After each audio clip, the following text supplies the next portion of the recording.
Yep. I made it.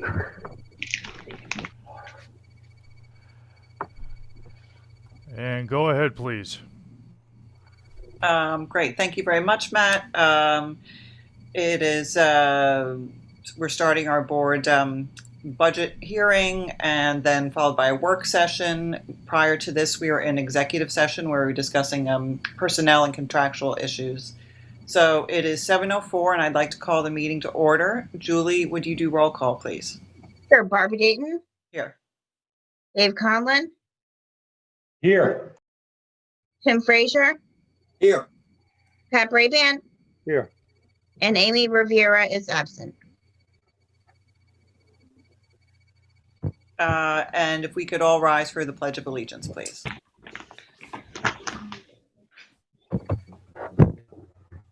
Matt has a TV for us, a flag for us, I believe. Matt, do you have a flag to put up? Yes, Okay, proceed. cool. Thank you. Okay, I pledge allegiance Allegiance to the flag of the United States of America and to the republic for which it stands, one nation, under God, indivisible, with liberty and justice for all.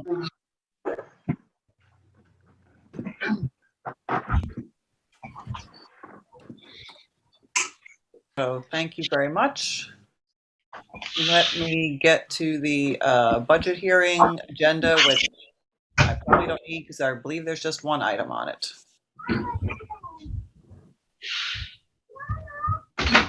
Yeah, there's just the PowerPoint that Mike is going to show, Right. Barbara. Great. So Mike, if you want to go ahead and start with that, that would be great. Mike, would you like to start? You can load the PowerPoint. Yeah, if John could load it, that'd be wonderful.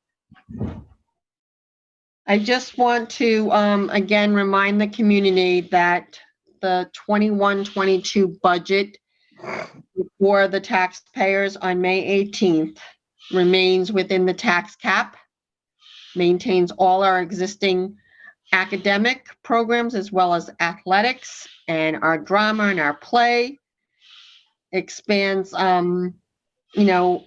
devices. We will continue to have the one-to-one Chrome devices, K-8. It protects really the community's investment by maintaining our facilities, especially our new facilities and our new grounds, our new fields. We're so thrilled. It continues to help fund our reserves and keep the district in good standing financially.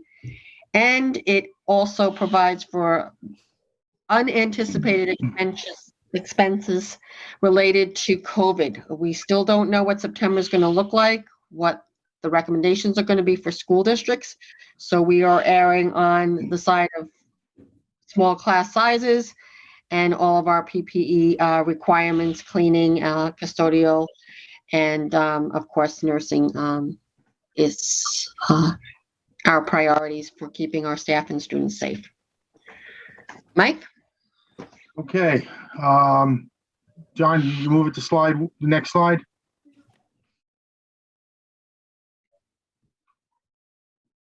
All right. This is a breakdown of the major components that we have to present. Typically, it's the administration, the capital, and the program. And as I've said before, the program splits between K-12 tuition, which is all of our tuition mainly for East Hampton High School students, and then the regular program for the spring school. As you can see, it's a $30,800,134 budget proposed for 21-22, which is a 2.5% budget to budget increase. Next slide, John, please. The estimated revenues, again, this always tends to be a little tricky on the tax levy. So the tax levy numbers that you see are including getting the STAR. The STAR is always driven by the number of properties in the community that are eligible for the STAR exemption, and we don't know that final number as of this time. So it's comparing last year's full levy to this year's full levy. It's a 2.06% increase. Today I did get the tentative assessed value, which is a little bit different, and it will adjust some of the tax rate numbers. In fact, the real quick down and dirty look at the estimated tax rate per thousand is actually $1,111 per $1,000 of assessed value. So it's a 2.06% increase, tax levy to tax levy. Okay, John, next slide. Again, here's what, based on the old numbers, I didn't update this schedule because it came out so late, but you would be looking at roughly $3,200 for a $500,000 estimated fair market value home. So we've broken it down between $500,000, $750,000, $1 million, and $1.5 million. So again, this doesn't include the actual change in the tentative assessed values that just came out this afternoon. Next slide. If we have to go on a contingent budget, what it means is we've got to reduce all of our spending so that we come out with the same tax rate that we had last year, or the tax assessment that we had last year. In order to do that, we actually would have to cut all of our programs and the like by $555,577 so that the tax levy would be exactly the same as it was last year. John, next slide. All right, and as you know, the important dates to remember, May 18th is the annual meeting and budget vote and a trustee election. Polls open at 1 p.m. and they close at 9 p.m. and the vote will be in the Springs School Library. One thing I do want to also mention in here is that the proposed budget, we're taking advantage as much as we can of the different pandemic grants that are made available. They just opened up this afternoon. As a matter of fact, on my ride home, I got the email that they just opened up the window for us to start writing the grants, the first of the grants, the ESSER 2 grant, they're calling it. And that's it for this presentation. Very quick, simple, gives you the pertinent points. Okay, thank you very much, Mike. Do any board members have any questions at this time? In that case, I know Matt has said there's a caller holding, so we will take questions from the public regarding our, the budget hearing at this time. Matt, if you still have someone there. Yes, I do. Give me one moment, please. And caller ending in 8764. Go ahead. Thank you. Good evening, school board. This is David Buda. I have several questions. I'd like some clarification on a few things. Good evening, David. Proposition 3. Hi. Proposition 3, the 1.1 million expenditure from the 2014 capital reserve that was established for additions, renovations, and upgrades. I'm trying to reconcile that with the information that's contained in the property tax report card, where the various existing, the various balances for our reserves are listed as of March 31st and also projected as of June 30th of 21.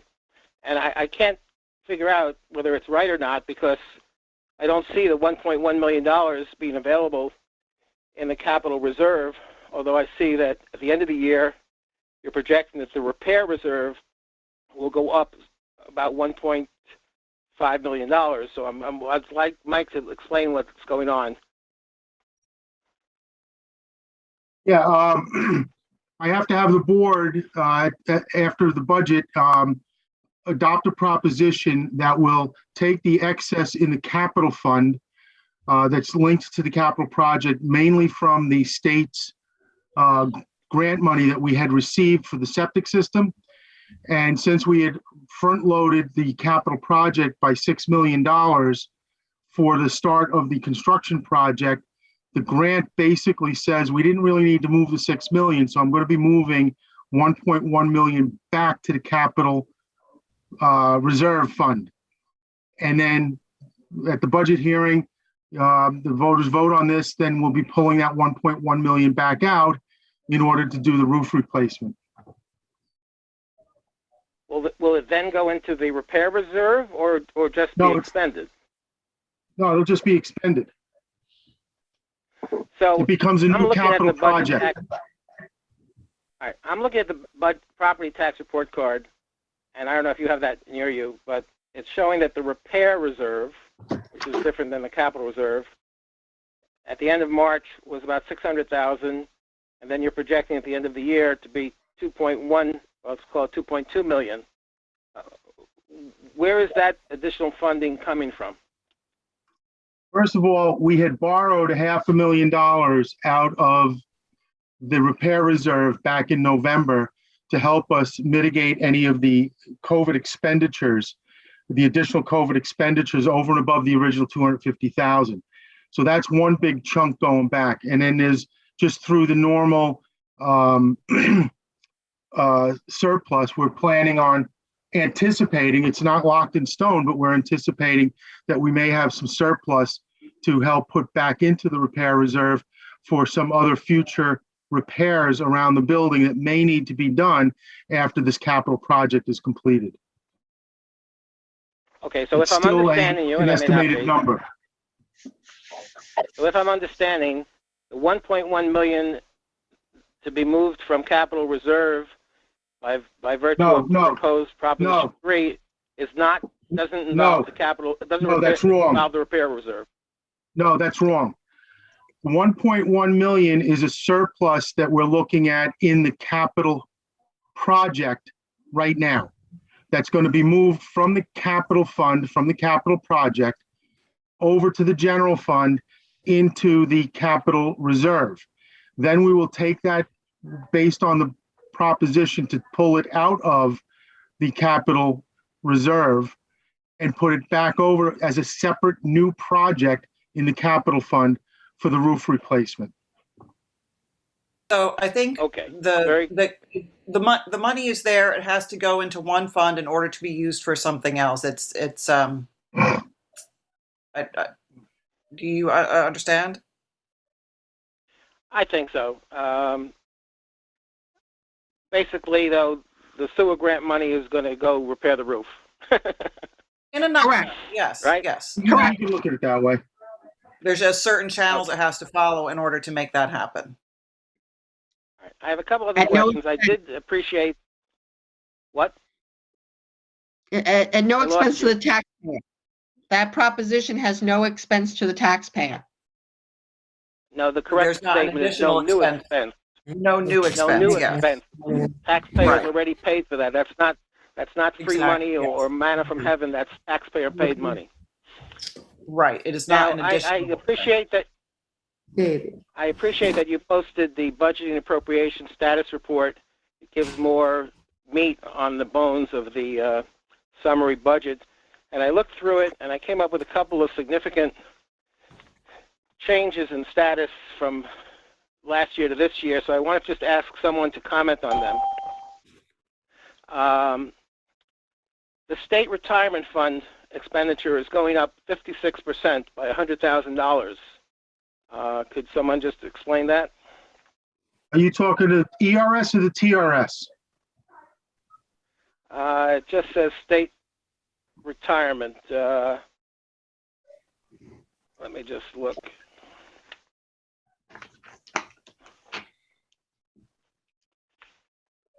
It's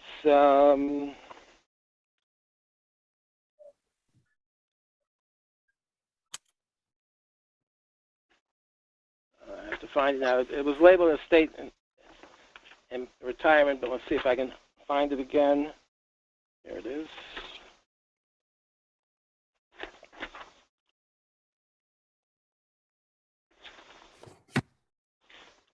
Well, I know it's here. Don't I- In any event, both ERS and TRS, we are recognizing that there's an anticipated rate increase in both. And the same thing with wages. We've got increase in wages. The ERS and TRS are a function of the employees and what they earn, the wages that are reportable, and it's a percentage of those wages. So with both of those going up, I know that TRS is around a little over $1 million, and ERS is probably around, off the top of my head, around a little over $200,000. Okay, now I have the right page. It's not the TRS that's going up as a significant percent. In fact, that's planned to go down. It's the others, the non-teacher retirement program, that's calling for a 56% increase of $100,000. Like I Can't hear said, you. the rate. Are you there? Like I said, the rates are going up and the wages are going up in in that particular category. Okay, and that's just the way it is. The next question Yeah, is it's in a the function of the transportation hires. of the new hires. No, not new hires. It's just a function of the employees. Well, I guess I thought what basically drove this was the pension fund, how well it's doing, and I thought that one retirement fund would have a comparable rate of increase as the other one, but that's not the case. No, they're two separate funds. Okay, well, one did a lot better than the other one, apparently. The special education TAs is going up about $150,000 or 56%. Are we hiring more special education TAs or a greater number per class? Could you explain that? No, it is just a reallocation of the TAs. We're putting a couple more over in special ed because we do have the need there, and we're decreasing the ones in the regular ed. Okay. The transportation services salaries is going up $120,000 or 24%. Any comment on that? Well, we have now a full complement of drivers. So we've been little by little adding drivers in order to cover all of the routes. So we were at one point short by about, correct me if I'm wrong, Deb, 3 or 4 drivers. Yes. And we're now We're at the still full short of complement. driver, Mike. We're So- still short of driver. We're short, we needed 4, we added 3.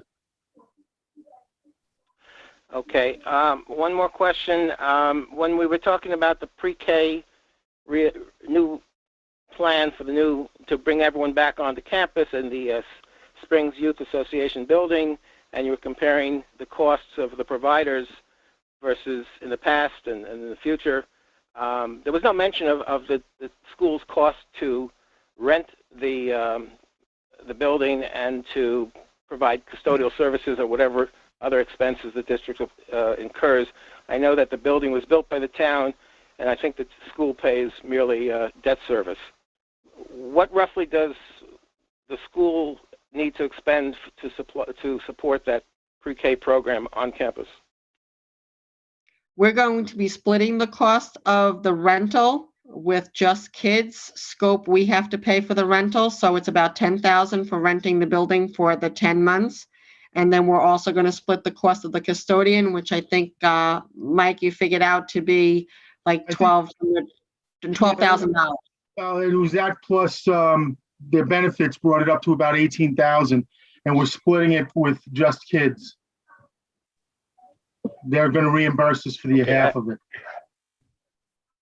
I have one last topic, and I know that every year I mention that this is a budget hearing because the state says it is, but it's not really a public hearing because everything about the budget has been set in stone. The amounts were approved by the board in the past couple of weeks. The ballot's probably out being printed. The numbers can't change, so to call this a public hearing is really a misnomer in my opinion. But I would like to comment on something that is not specifically on this year's budget, but it's a concern to me. I took a look at the school financials for the year ending June 2020, and I was startled by the fact that based on actuarial calculations, there is a future liability amount that's been booked of almost $50 million for total other post-employment benefits, or OPEB. I wanted to look and see what exactly you were expending for other post-employment benefits, that's non-employee benefits, and I cannot even find any line that indicates that in the budgeting appropriation status report that you've posted. So my question is, where is it? You won't find it on the budget status report because it's one of those GASB requirements that came out several years ago, where there's a piece of the financial statements that basically shows on an full accrual basis, what the estimated liabilities of the district would be under the assumption and presumption that as of June 30th, if the school district ceased operations on June 30th, what would they have to pay out? So the actuarial companies come in and they do an assessment of everything. It includes the health insurance, the retirement insurance, or not insurance, but the retirement, just about every kind of a benefit that the employees would be entitled to say, here's what you spring school would have to pay out to all of your active employees today, and what you've already got for the retired employees if the school would have come to a close for some catastrophic reason tomorrow. It's kind of That's not it's exactly. not a real number. It's not something we really carry in our general ledger. It's just an actuarial assumption and calculation that's there for informational purposes more than anything else. Well, that's not the way I understood it from reading the notes. I thought it was the other post-employment benefits, non-pension, primarily medical expenditures in the future for retired employees. And I'm sure that you're expending money currently for retired employees for health insurance. My question is, where in the budget appropriations would I find that number? You're not going to find it specifically as an item for the retirees because it's built into the health insurance line code. It's built into the health insurance? It's part of the health insurance line. It's a little over $3 million in total. Okay, you don't distinguish between employees and post-employment or retirees? No, May I suggest not that it required would be to. useful to do that in the future? It's not required. I know. I said may I suggest that it would be useful to do that in the future? I think you can certainly make that suggestion. David, thank you very much for all your questions. Always very enlightening. And Matt, I believe you said You're we had very one welcome. other caller on the line. Yes, that's I'll correct. say good night. All right, thank Good you. night, David. Good night.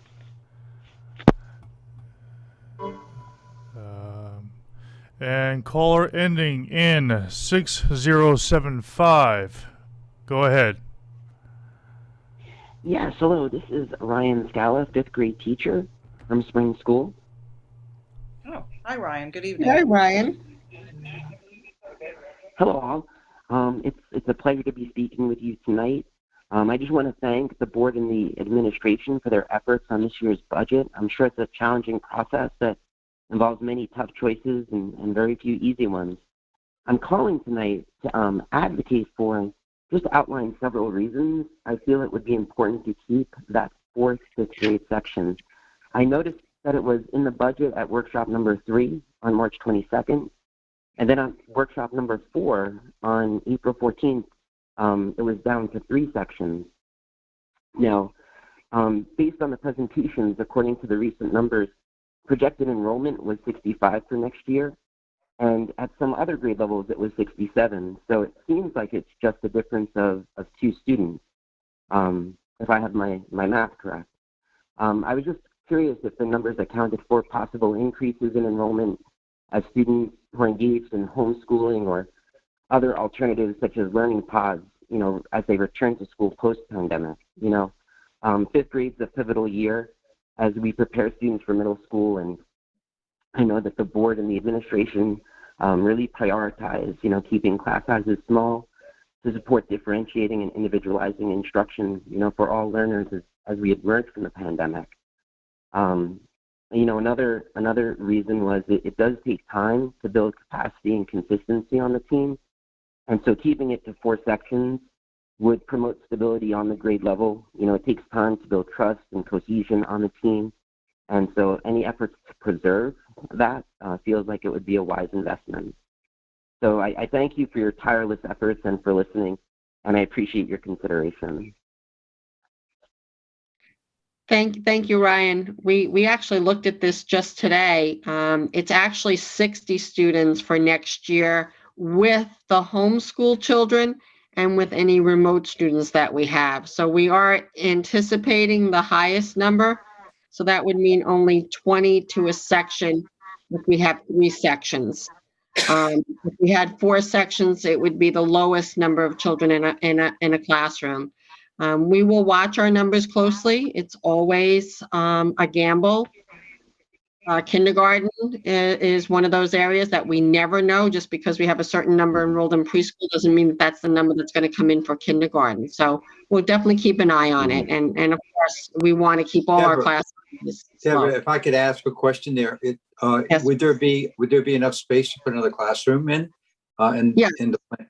There would be? Yes. Okay. Yes. Yep. All right. Thank you so much. Thank you for calling in, Ryan. Matt, do we have anybody else at this time? You have 0 additional callers. Thank you. Okay, thank you. Any questions from the board at this time regarding the budget hearing? Okay, so in that case, do I have a motion to adjourn the budget hearing? Motion. Second? Second. All in favor? Aye. Okay, so then if we can go on over to our regular work session.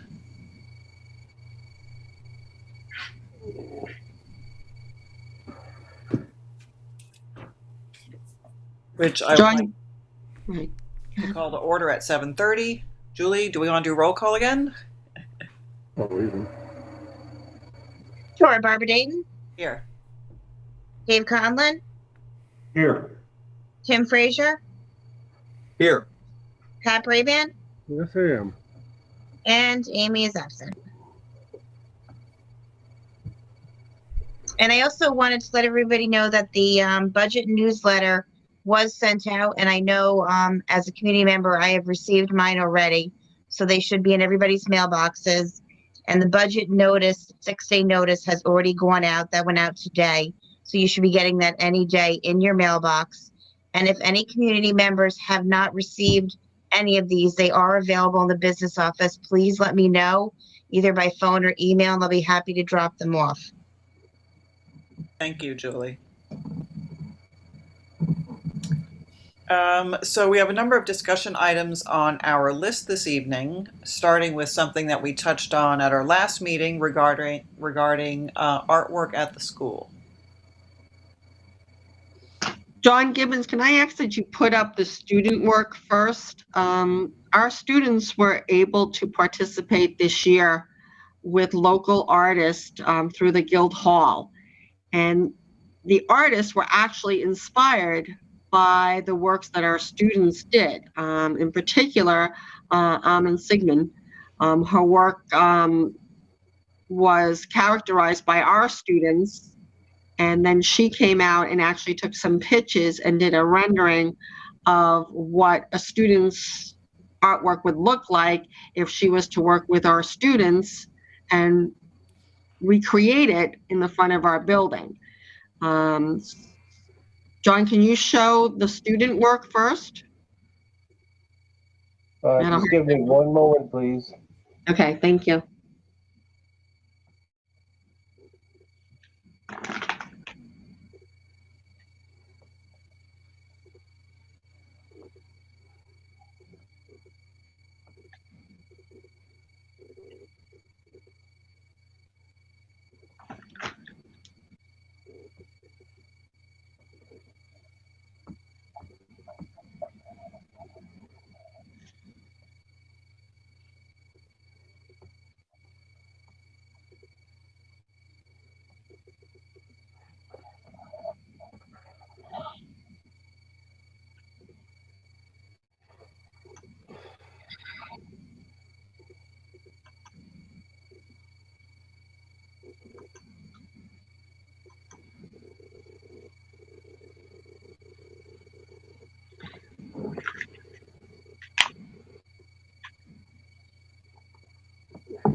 Doesn't like to be shown, huh, John?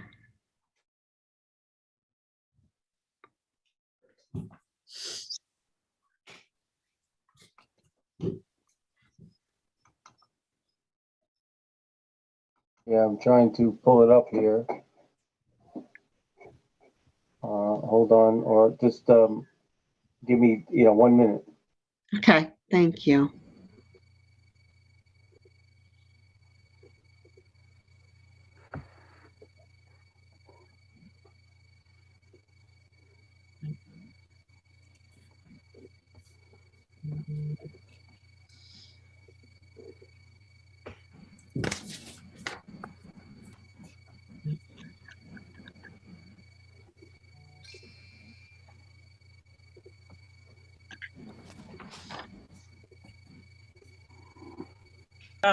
While we're waiting for that to get pulled up, do we want to move on to one of the other topics? Sure. John's figuring that out. Please do. Okay. Christine, do we want to talk about 8 or 9 period day? Sure. Hi, Christine. Hi, everybody. Good evening. Oh, wait, I think we're back with the art. Yep. Oh, there we go. So this was the artist rendering of what the students did.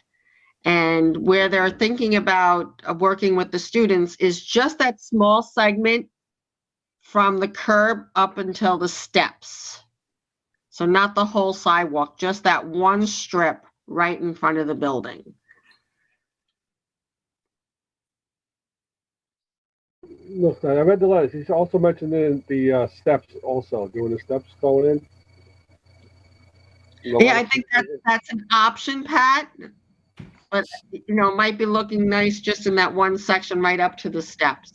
I don't know, Deb, maybe we can talk further about this. I mean, this doesn't have to make a decision tonight. No, about no this. decision. These are just discussion items. Just a couple of things on the back of my mind. One is safety. The other is, appropriateness. I think it's something we need to talk about more. Okay. And this is the only one I have, actually. Sorry. John, if you have the LTV letter? It's right below that, the students' work. Yeah, you have the artist work that's alongside the building, and then you have the student work. That was the other. Yeah, but it's attached to the LTV. If you pull up the LTV letter, it's attached to the bottom of that. Yeah, not what I have right here, right now. So that's what I have on board docs. Yeah, and that's kind of unclear too. It wasn't as clear as this one. Right. Yeah, I mean, this is something, we should be involved with, not only the board, in my opinion, is the community and also the students of spring school. To be a joint cooperation of, safety is always a concern, but that's my biggest concern. Right. It looks like a really cool design. There's lines going in so many different ways. I would want to know that that's not causing any, spatial viewing issues for anyone or anything like that.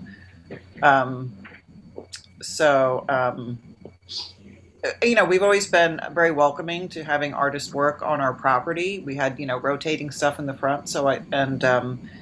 So that's a great tradition that we have. And maybe it's really just thinking about. Maybe it's something that can be done in chalk initially to see how it would look before it's actually painted. Yeah. Right. Yeah. But also, what's the durability of it? That we have all the salt and all that right there on the sidewalk. Yeah, maybe we could discuss another place for it. That's just, right. That might be one of the things we could talk about. Instead of right there in the front, maybe it could be something that's not so, busy, right where you have a lot of entrance and exit from the school. Right. Well, that's a good point, Tim. We could look at maybe the side entrance. Right. Yeah. On the side of the building. Well, actually, that brings brings up a very good point in terms of, maintenance. If there's salt on it, you're shoveling, you're scraping. What sort of, in terms of this being paint, is it's going to have to be refreshed regularly because paint will end up getting removed during wear and tear. Because, I mean, if you're going to have this, you want it to look really good. You don't want it I to mean, look it messed could up. it could even be a mural somewhere, you know, it doesn't have to necessarily be on the ground. You Yeah. know, Yes. Yeah, we'll go back to her and see if she's got some other ideas. Oh, it's great that, artists want to work in school. It's really good, it's great for the kids. And she was going to have the students involved in this as well, wasn't she? Oh, yes. Yeah, she's not doing this. Yeah, she's working with the students. Right, And was inspired by their work. That's what inspired her. So if something does go on the ground ever, I think we would need to know about durability and, maintenance and upkeep and stuff like that.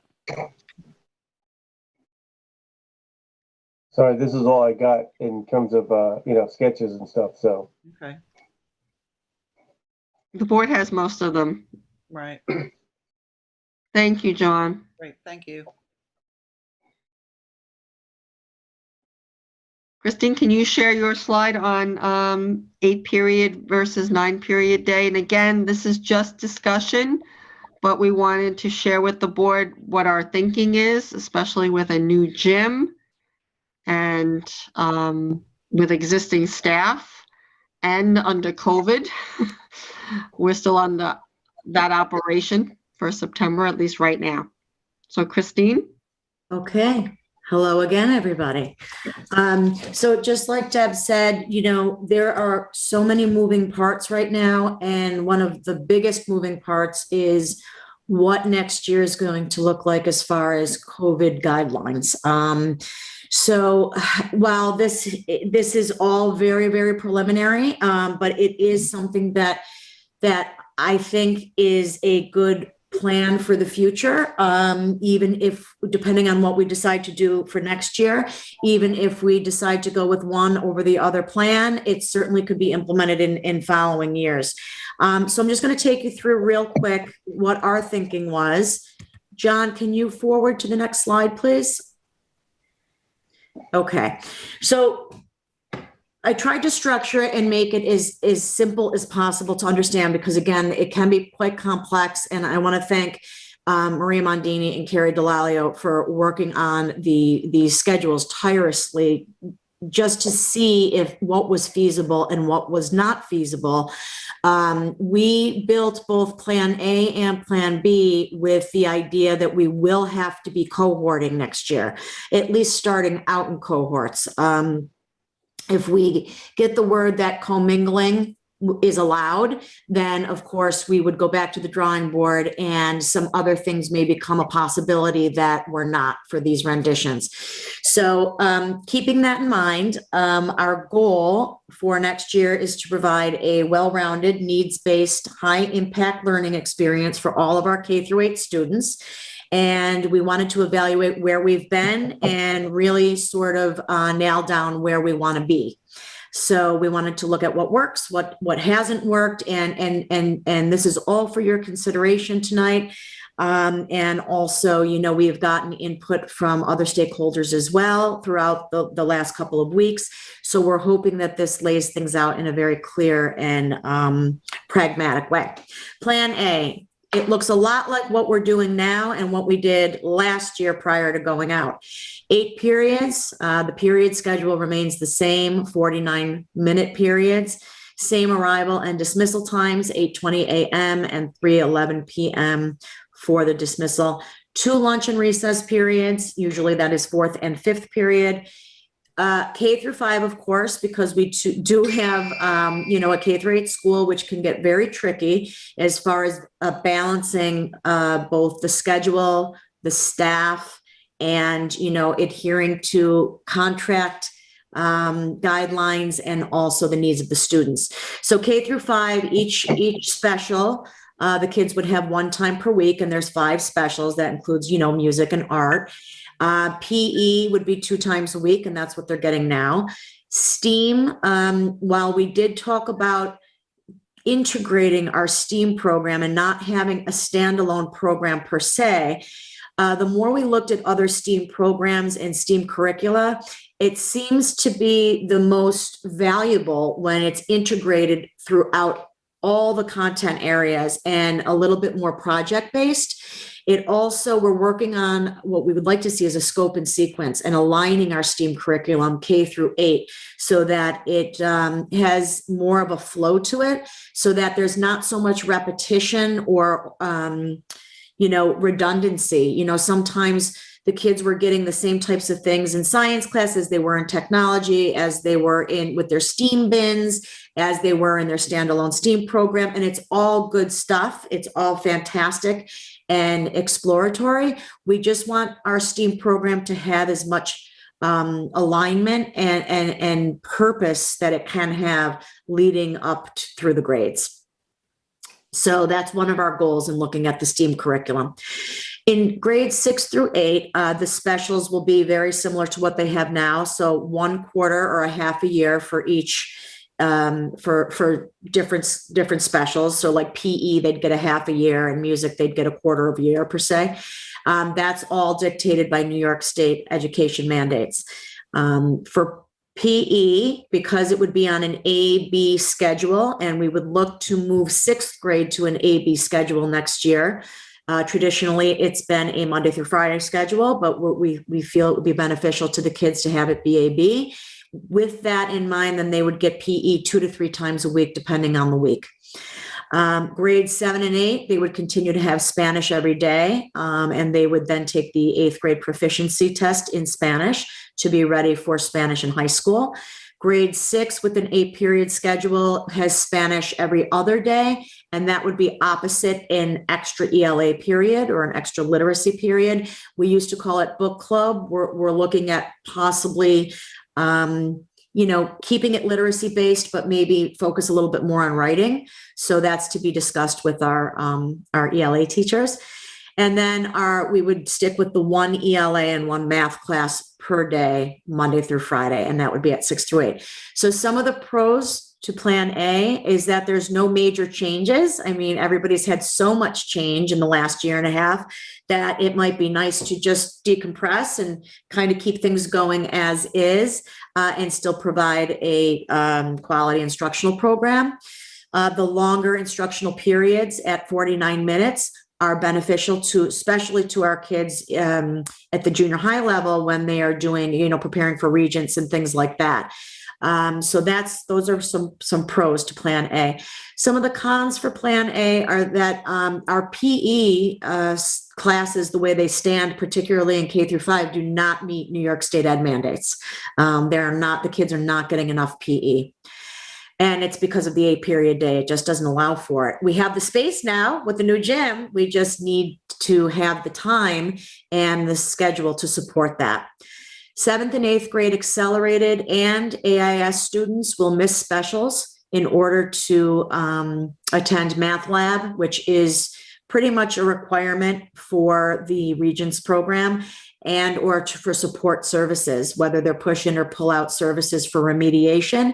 The 7th and 8th grade students really miss out on some of those specials like art and music because they have to attend their other classes. I'm going to go on to Plan B. Looks a little bit different. Thanks, John. So Plan B considers a 9-period day, which we had many moons ago at spring school. It changed for various reasons, but we had been looking at some of the benefits of a 9-period day. It would change the length of the periods to 43 minutes. We would have the same arrival and dismissal times, 8:20 and 3:11 p.m. It would allow us to create 3 recess and lunch periods, which would be beneficial for a few reasons. First of all, there would be less kids on the playground and on the fields at one time, and we would have a better staff to student ratio for safety purposes while outside. Interestingly enough, when the kids have that unstructured playtime, there's a lot of nurse visits, very mild things, just normal incidents. But we do see that because it's just the more supervision, the better and safer the environment. K through 5, the way this would affect K through 5, each special, they would have 1 to 2 times per week. So maybe they would have art twice in first grade instead of just once. Or maybe they would have art once and then we would be creative and include a civics class or an SEL standalone class, or maybe a STEAM standalone class or something integrated. We could play around with that. PE, they would definitely get it 3 times a week, K through 5, which would meet the state mandates. And again, we were looking at STEAM being either integrated throughout the curricula or as a standalone program. That has not been decided yet. For grades 6 through 8, the 9-period day, they would get their specials, again, same as Plan A, 1 quarter or 1/2 year for each as per New York State mandates. Their PE would stay the same, the AB schedule, 2 to 3 times per week on that rotation. Grades 6, 7, and 8 would have Spanish every day, not just grades 7 and 8. So we would be able to offer 6th graders Spanish every day. And a little extra aside on that is that if we were able to provide a quality Spanish language program at 6th and 7th grade, we may down the road be able to offer an 8th grade Spanish Regents class, the same way we have accelerated math and science.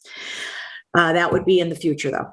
Grades 6, 7, and 8 would have an extra ELA and math period every other day. They would flip-flop on the AB schedule, and that would be an extra math lab for everybody in 6th grade, and 7th and 8th, not just the accelerated students. So some of the pros, as I mentioned before, more instructional time in math particularly, but K through 5 and in Spanish, grade 6. It meets New York State PE mandates. There would be no missed specials for accelerated and AIS students. They would be able to attend all their specials classes in addition to their remediation and or acceleration. It accommodates early sports dismissal, which becomes important in grades 7 and 8 when the sports buses start to get called at 2:45. Having something at the end of the day that is PE when they're going to a sport, that makes sense. So we would be able to have more flexible scheduling to accommodate that.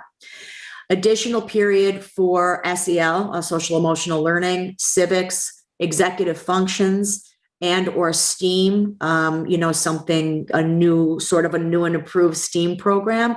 Those are all things that lend itself to the 9-period day. Lunch and recess staff, like I said, better staff to student ratio and less congestion on the fields and playgrounds. Some of the cons for Plan B, and I'm sure there might be a couple more, but these were the standouts, were shorter instructional periods by 6 minutes based on this estimate.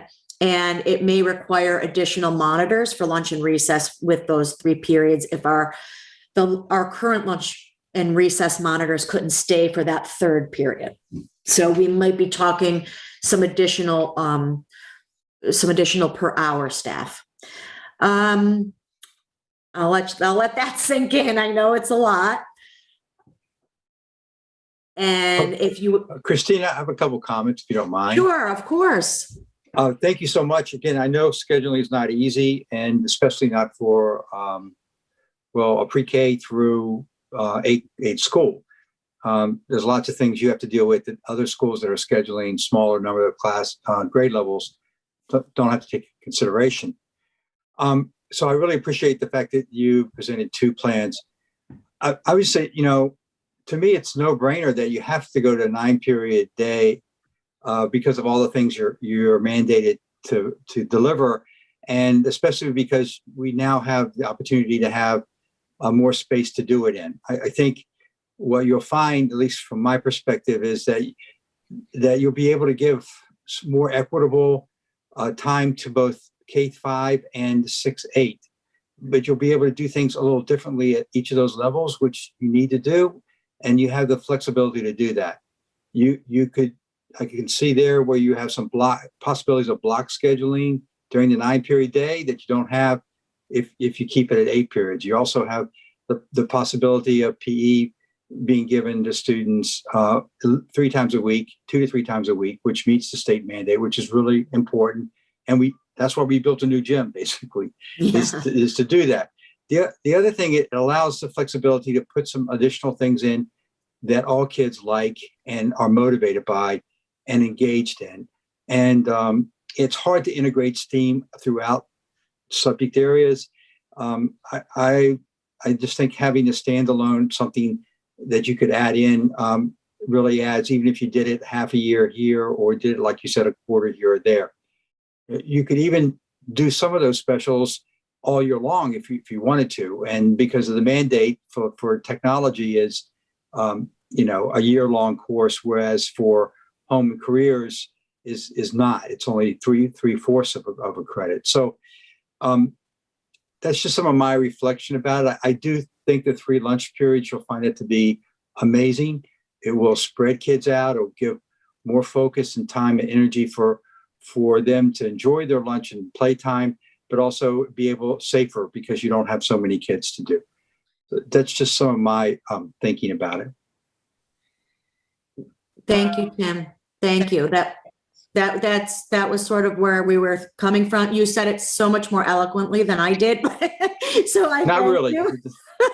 Just some experience in there, No, but and that's it. It is, and I know that I know that there's differing opinions and things. We really do want to make the most robust program we can for the kids, and I think this is a really great way to do it. And I everything here is food for thought. I want everybody to understand that this is not set in stone and that this is completely for your consideration. Okay. My biggest point to you is you got to make it equitable for the K-5 and the 6, 7, 8.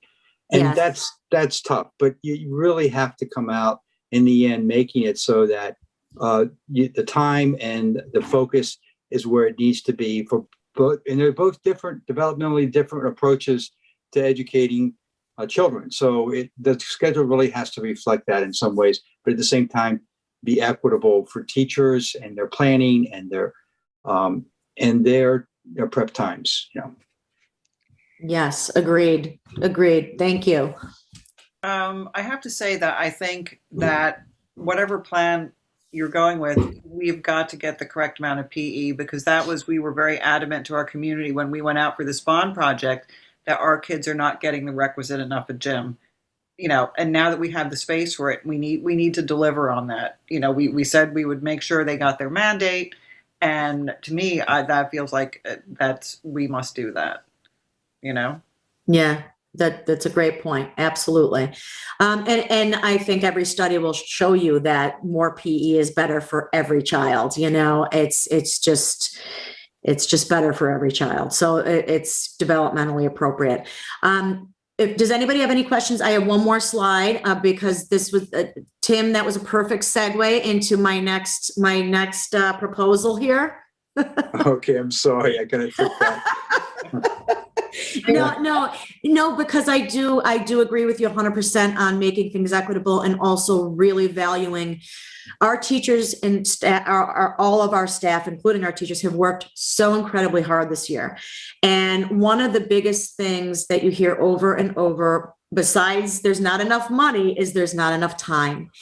So I am proposing, humbly so, that, and I know other school districts do something similar to this, that we take 1 half day per month and we dedicate it to staff professional development. And we had really looked at Fridays maybe in the afternoons, but if it was one afternoon every month, basically it would be from 12:20 to 3:20, 3 hours. There's 10 Fridays in the year, right? In the school year, and 2 of those Fridays are already earmarked for parent-teacher conferences in the afternoon. So we would use those 2, also that they would be taken out of this 10.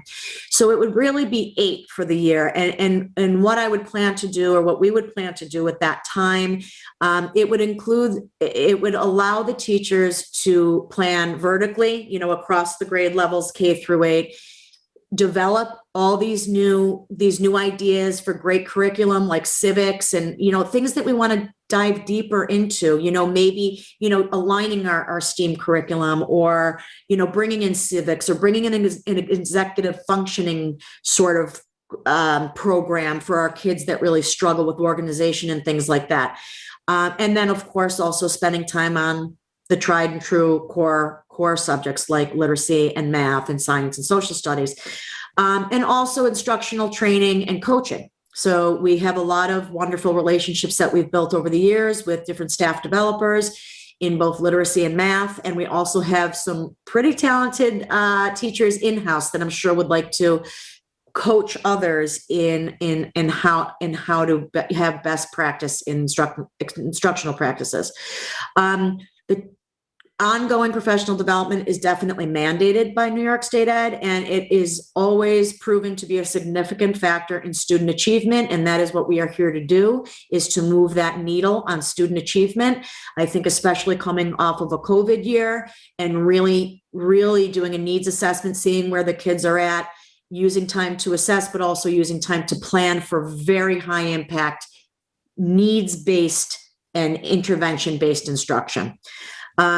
Having this time built in would promote collegiality amongst K through 8 staff. That's one of the things, even though we are, our staff is amazing in that everybody's willing to always kind of chip in and go the extra mile, but we don't always have time to communicate with one another at different grade levels. And so that alignment piece gets a little bit cloudy because of the time constraints. Being able to collaborate and, amongst the grade levels and amongst content areas. And it would also decrease the need for substitutes throughout the year. We have a horrible substitute shortage. They do all around the country. And it would save the district money, quite frankly, to hold those professional development sessions on those Friday afternoons built in. And instead of, taking a day off, taking the teacher out of the classroom, putting a substitute in the classroom, it makes sense. And I think, like I said, after the year that everybody has had, I think this would be a great way to show that we value our teachers and their professionalism and their time. And again, it just helps to further best practice and sound instruction. So that is my proposal. Thank you very much, Christine. I mean, you clearly put a lot of work into this, and there's a lot of food for thought here. It's like, I think this board has always been very supportive of professional development, and we realize how important that is for our teachers. To me, the issue with having one day a month as a half day is how that affects parents, how that affects kids in after school programs. You're in sports, you go to another school, you go home, you come back, how do you get there? I think there's a lot of logistics to that, and is one afternoon a month, is that too much? Is that more than what is actually needed? So that I don't know, but to me, there seems like there would be some logistical problems working with our students and our families and our sports and other things like that. I don't know if Deb wants to chime in on this. There are a couple of ideas we were throwing around. I know Project Most was wonderful in stepping in for our last half day, and we were going to be in talks with them about possibly extending it so that they could have the program for the kids as far as Project Most on those half days. And Deb had some other ideas based on some past practice at Spring School.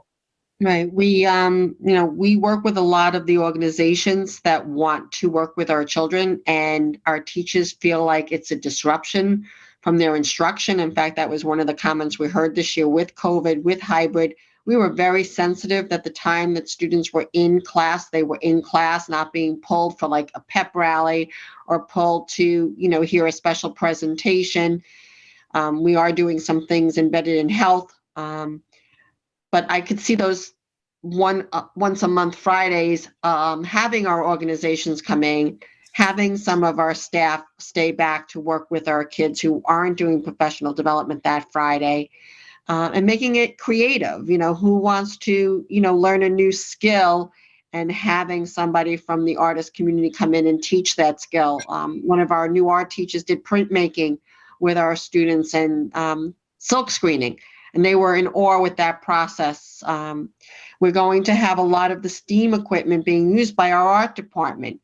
Maybe one afternoon on a Friday, it's drone day. And the group of students that's interested in working with the drones get to work with the drones. Because 49 minutes is not enough time sometimes for some of these projects. By the time you get started, it's time you finished.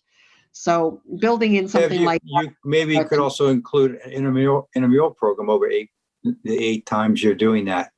Yes. So you have a round robin tournament that would continue, and kids could stay and be involved, and again, part of the athletic process.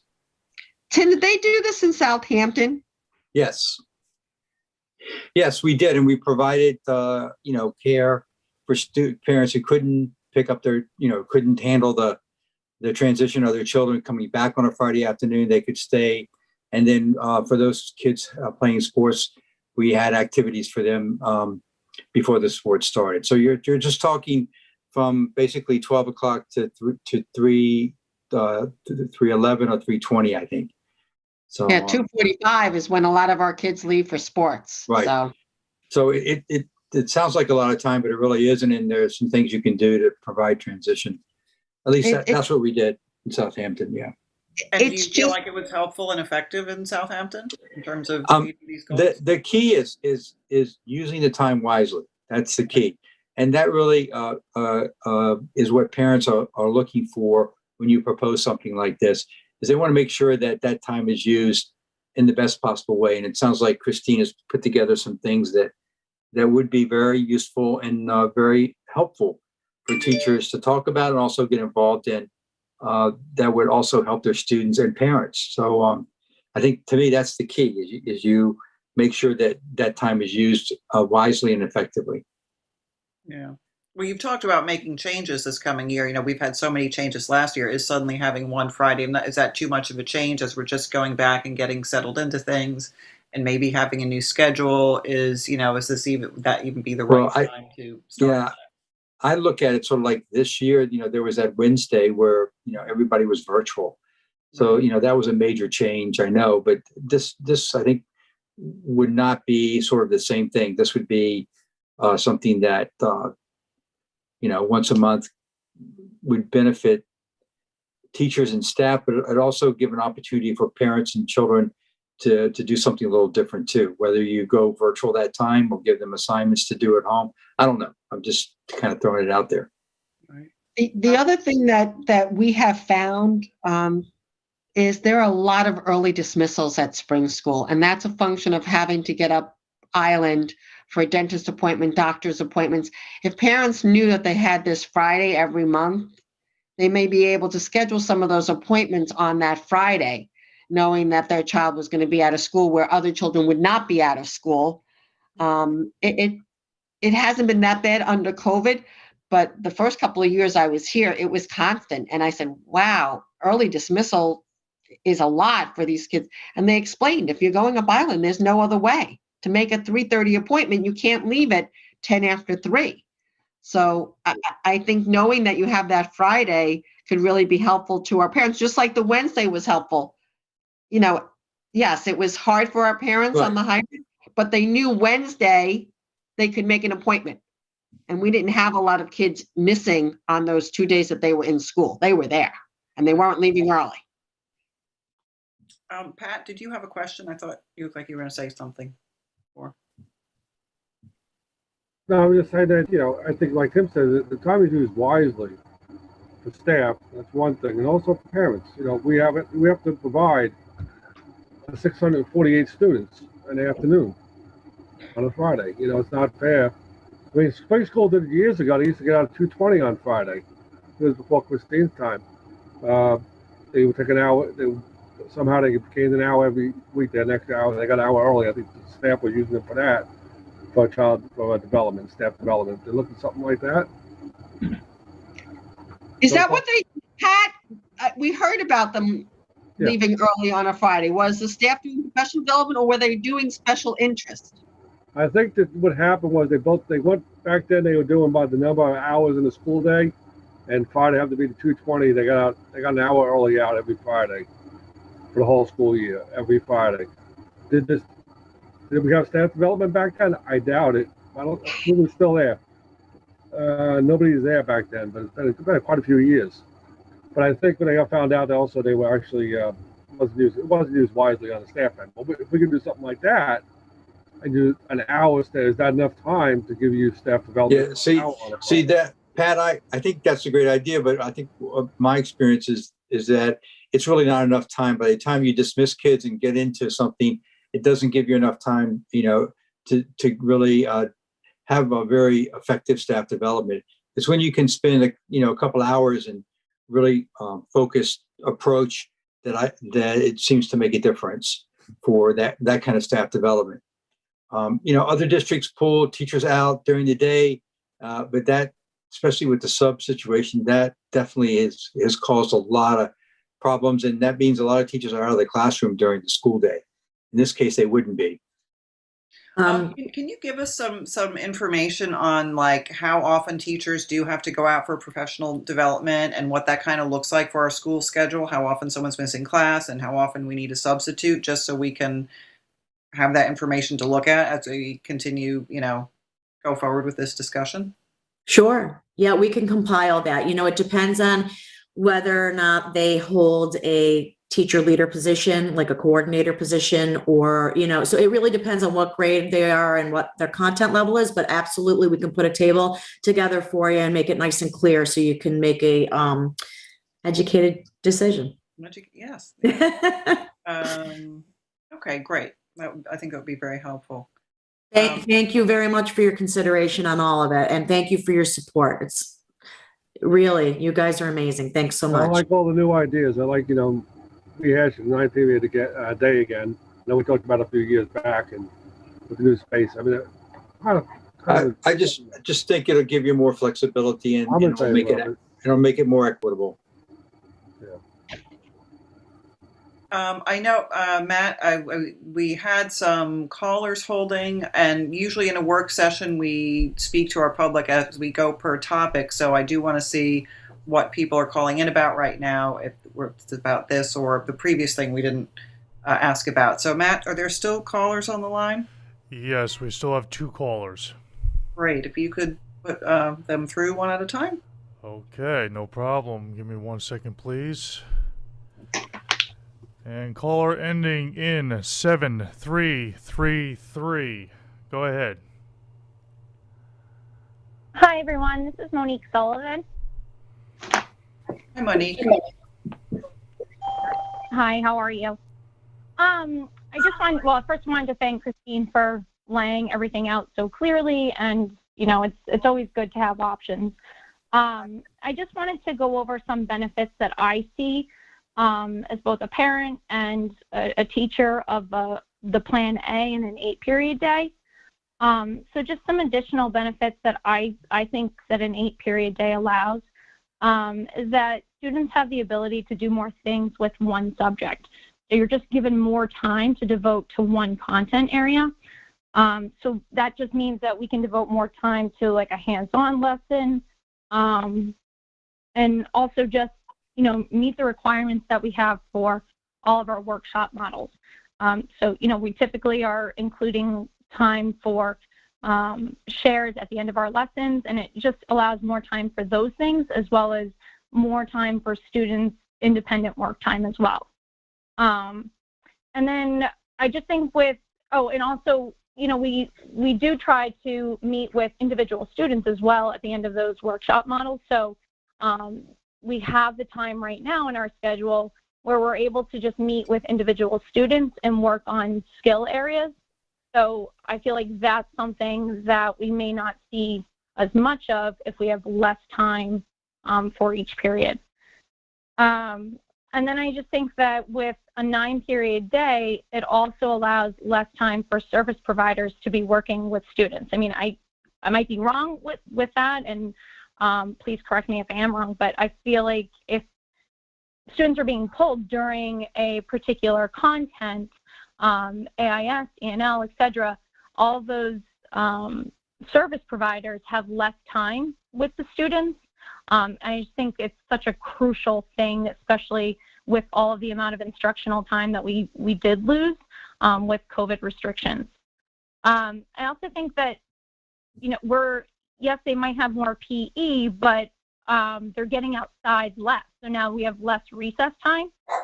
So they're in their seats for a longer period of the day. And it does, it seems like a little bit of time, but throughout the week, it adds up to a significant amount of time, and even over the year. And then, just additionally, I mean, those are the ways that it affects the students, but the way it affects the staff members, the way that I see it is that I think that I know I take such pride and I'm so proud of all of the teachers at Spring School with their elaborate room transformations, all their hands-on activities that I see teachers partaking in. And I know that with a plan B, this just allows less time for planning. And so it's a lot more difficult to pull off these carefully detailed lessons because we're losing a significant amount of planning time as well. So those are just kind of like the pros that I see for Plan A and some of the additional cons for Plan B. And then I just had a couple of questions too. I just wanted to know, there was mention of more instructional time for math K through 5 in Plan B. I just was a little unsure how that works out. I don't know if I didn't know why there would be more instructional time in math. Can you guys hear me? Yep, we can hear you. Thanks for calling in, Monique. Christine, is that something you can address? Yeah, I just want to go back to the presentation real quick.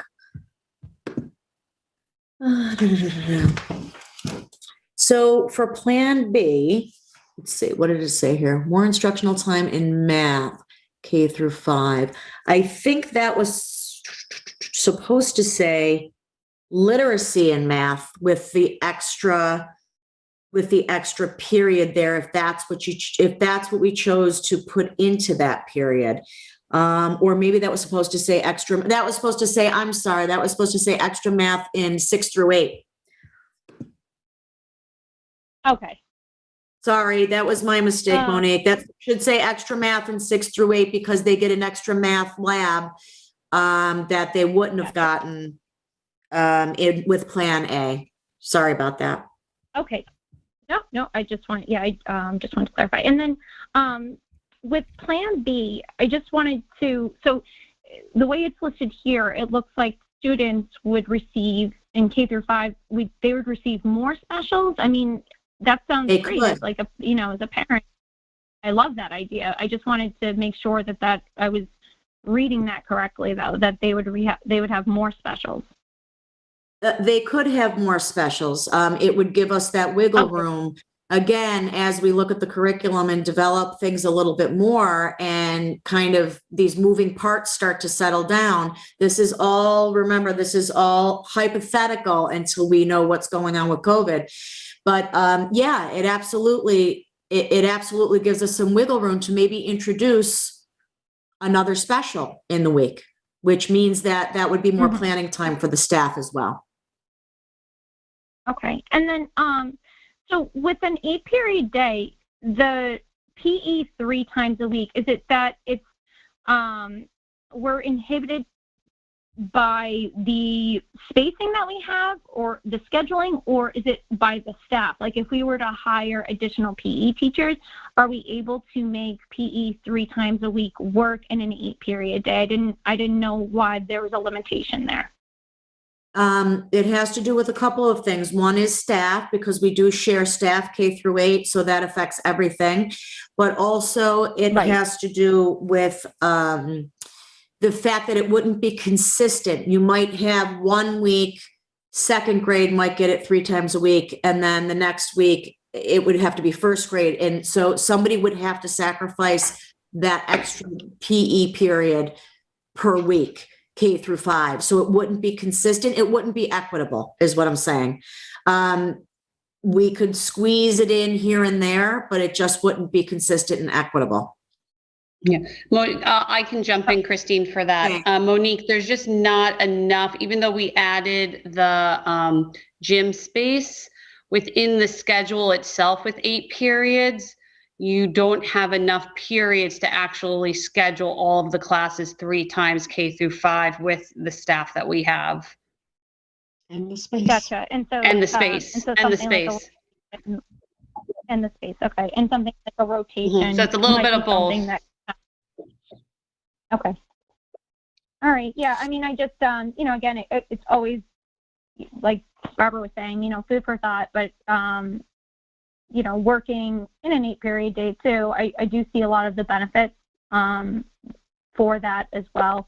So I just wanted to mention those. All right, thank you very much for Thank calling you. in. I know we have another caller, but from what Monique was saying, I do have a question. What Tim was saying, talking about block instruction, putting time periods together. So for our K-5 students, even though there are periods, I mean, clearly when they have a special going on, they have to follow the period. But if they have a chunk of class time and they're not following the period, are they expected to change subject every time the bell rings? Can they keep working on something and have a longer work period for certain, areas of instruction? Are there any ways that you expect them to carry things out? I can answer that. So yeah, no, exactly what you said. So while there is a general schedule for the K-5 classroom, and they often include, say for math very rarely is 49 minutes, just because the Go Math lessons are very, they're dense. There's a lot of instructional meat in there. So in order to get through that usually goes at least an hour, I would say, in most of the classrooms that I'm in, K-5, and just having taught it myself. But I think there is, yes, they can absolutely do that. I wouldn't necessarily call that a block schedule. We usually refer to block schedules at the 6th, 7th, and 8th grade level. But yes, there is wiggle room to extend learning in the K-5 schedules, the daily schedules, as long as, like you said, it's not interrupted by an actual special, and then they're sort of, boxed into that. But yes, there is time to do that. Yeah. And that's why we try to give them 90-minute literacy chunks where we can, because that's important, because that's when they do their readers and writers workshop and foundations and, some of the other balanced literacy components. So yes, there is that wiggle room. Especially I would think, Christine, if your ELA teacher and your K-5 teachers are teaching ELA and math, so they have some flexibility that one day the lesson may not be as much time for ELA, and they may be able to scoot right into that math and work that out with their grade level, how they do that. So they would have sort of like a lab class and use the flexibility in that way they could do. But you could do that in either that 8 period or that 9 period. I think where you get the most flexibility is the upper grades than the elementary. Yeah. And that becomes very important when you have the accelerated classes and you want to have your math lab attached to your accelerated math class, right? Or so that really does work out that way. Okay, thanks. Matt, do we still have another caller on the line? We have 2 other callers. I will take the next one if you want. Yes, please. Okay, please stand by. And phone number ending in 2117. You're on. Hello, everyone. This is Kristen Keys. Oh, hi, Kristen. Thanks for calling in. How's it going? Thanks again for laying out these, giving all the information this evening and laying out the 2 different plans. I'm calling in with some concerns as a parent. I have 2 children that are actually not in the building this year, but will most likely be coming back next year. And based on what I've heard from the last board meeting and this board meeting, there's a lot of talk of STEAM being integrated into the other subjects. And I learned at the last meeting that you will not be fulfilling Mr. Hallman's position because he's retiring. And also last year, we used to have foreign language for the younger grades, and that was replaced with STEAM. So I'm concerned about the variety of specials that the children will be receiving if we have now taken Spanish and STEAM out of the equation. And I'm just concerned that we're losing positions within the building. So I'm concerned about class size and about availability and variety of specials for the students. Could you talk about, or could we, I guess I'm piggybacking off a little bit of what Monique said as well. What exactly, if it goes to the 9-period day, what will the specials look like? What could we expect the specials to be for K through 5?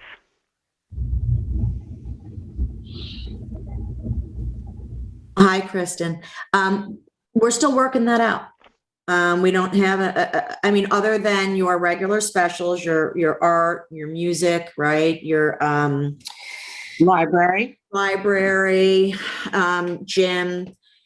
That's sort of what's in the hopper here. We're trying to figure out how to get the most bang for our instructional buck here, and I think we want to pick everybody's brains on that. You know, there's a couple of other things, you know, that things hinge on each other. And so if we have certain things that we're kind of exploring right now, and either the COVID regulations or staffing changes or who knows, you know, that could change things, then we want to just keep an open mind. I hear what you're saying about Spanish. My personal opinion, and it's something we've talked about also as a cabinet, is how beneficial is Spanish really once a week at the elementary level?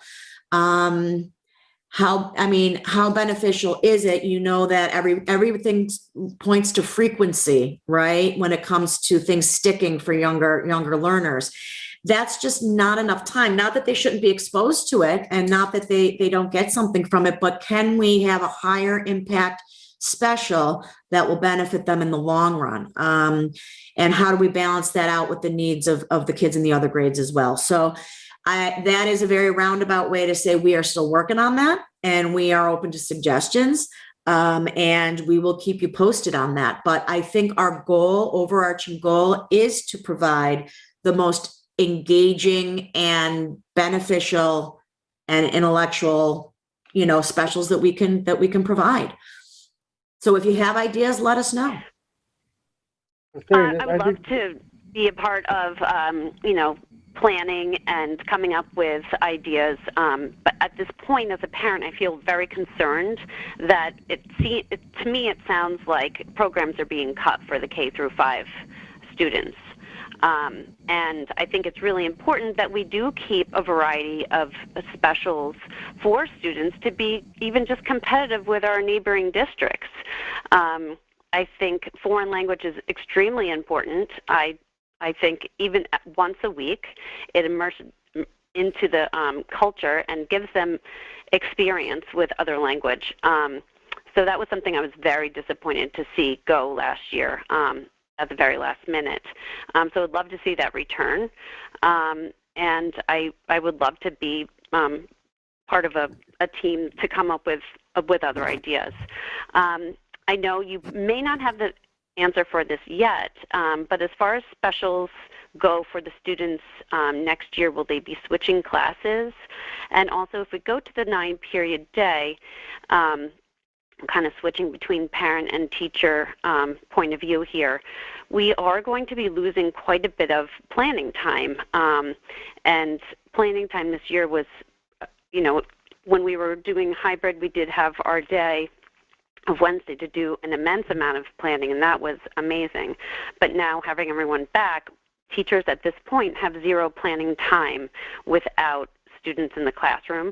And if we do go to the 9-period day with a 7-period prep, it seems like we are going to be losing up to about 72 minutes a week for planning time for teachers. And then also that kind of translates for me to seat time for kids in the classroom. So I'm just wondering if we know, like, if kids will be able to be switching classes for specials, and if the specials will be a year-long special, as opposed to how they were this year. I know it was due to COVID, having the hybrid model where the first half of my students had just art and now they are done with art for the year. Can you speak to those questions? Deb, do you want me to take this or do you want to Sure. take it? Okay. So the answer to your first question is we have absolutely no idea if the kids are going to be able to rotate or not, or change classes next year. That is up to the CDC and the New York State. So we are waiting on that ourselves. Like I said, we are planning right now. Right now, again, nothing is set in stone. These two plans or options came out of the assumption that we are going to be asked to cohort the kids, at least in the beginning of the year. We are always going to have to be ready to shift and pivot, just like we did this year. We just don't know. So that's the answer to that question. Would we like the kids to change classes and go to the library for library and art for art and music? Of course we would. Of course we would. That's what we ideally want to see for the kids. And for you, so that you have some quiet time in your classrooms. I know how challenging it was for everybody this year, and you guys did an amazing job with that. We can't thank you enough. As far as the other programs go, I'm going to ask Carrie to jump in on this one with me because she has spent a lot of time with the schedule, and maybe she can shed a little bit more light on it than I can. Sure. I think the programs, Kristen, I understand what you're saying with Spanish and STEAM. And Christine will be, and I'm not passing the buck, but I know that our conversation has been to have a curriculum committee and to talk about curriculum and where we go from there and where STEAM has been in, and really look at what's being done in library, in science, in art, and look at our STEAM curriculum across the board to make sure that we're not having redundancies and that it is enriched for our students. So if it's, standalone STEAM, embedded, a little bit of both, we're really looking at that and making sure that our teachers do have their preps and that their planning time, because we know planning time is important for our teachers to make sure that our instruction is sound and meets the needs of all of our students. So we're like Christine said, anything can change. We're dealing with right now what possibly could look like, but there are still some unknowns for us. And we definitely want input from our staff. So thank you all for calling in, and we'll have dialogue as well within our curriculum committees, and we look forward to that. I also Thank just you. wanted to mention. Oh, sorry, Kristen. Go ahead. Sorry, No, go I ahead, also just Christine. wanted Go ahead. Sorry, I just wanted to address too that's one of the reasons why we wanted to propose that extra planning half day per month, or however if it works out, because we do value your planning time and we know how important that is, and that was a way that we could kind of provide that and value that. If things change from an 8 period to a 9 period day, we don't want anybody to feel like they're giving up anything, is certainly our kids. So I think we're just trying to really come up with more creative solutions on how to arrange things better and smarter. But please know that we do want your input, and we will be talking a lot about this on our committees this summer and prior to the summer.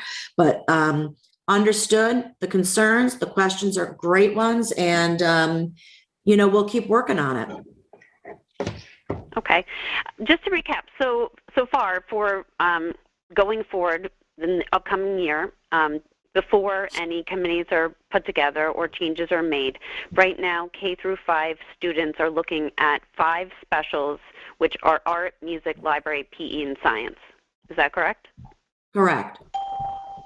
And they will be a year-long special for each? Correct. Yep. And just we're like just not sure in the number of previous times? Correct. I'm sorry? We're not sure the number of times. My other question is about programs returning after COVID. The third grade team used to have Turn as a program where people came in and taught the children about the local nature, wildlife. We took a few field trips, and also I know that junior high had the Lego club that was interrupted because of COVID. Are programs like these coming back next year? These are just two examples. They're in the budget. We made sure that they're in the budget. We have to wait for guidelines from the Department of Health and the CDC. Our plan is to try to make all of these programs come back for our kids. They're very important. And if we can do it safely, by all means, we're going to do it. But one of the biggest things is the cohorting. If they continue to tell us that we can't commingle, it makes it hard to have these programs, especially the ones after school, where it might bring together 20 children from multiple different classes. But that's our intention. We want to see everything restored for our children. Okay, great. I'm glad to hear that.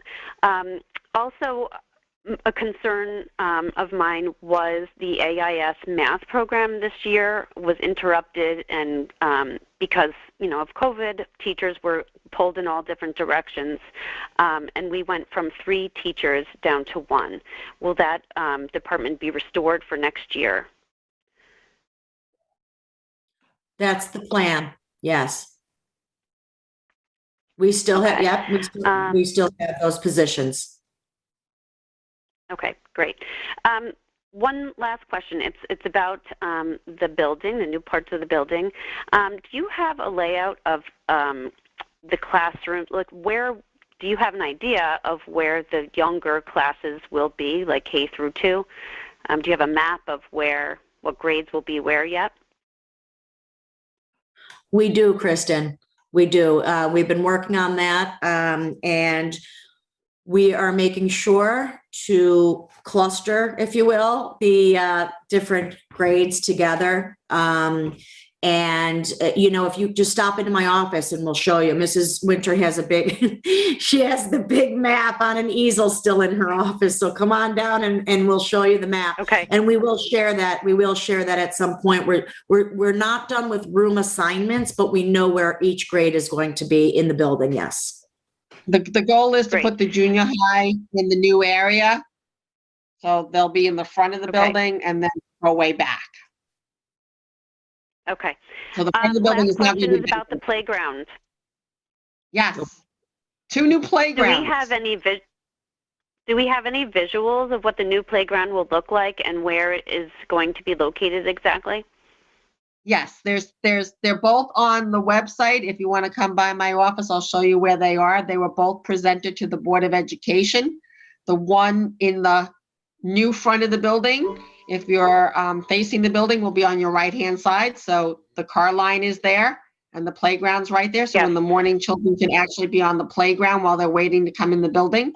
The other playground is replacing the one in the front. The kindergarten playground is being totally replaced. In fact, it went out to bid today, and I know a couple of bidders have already picked up bids to do that playground for us.